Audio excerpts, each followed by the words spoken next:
There was a boy, a very strange, enchanted boy.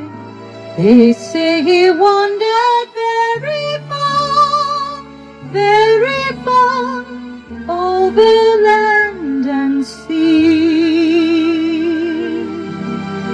A little shy and sad of eye, but very wise was he.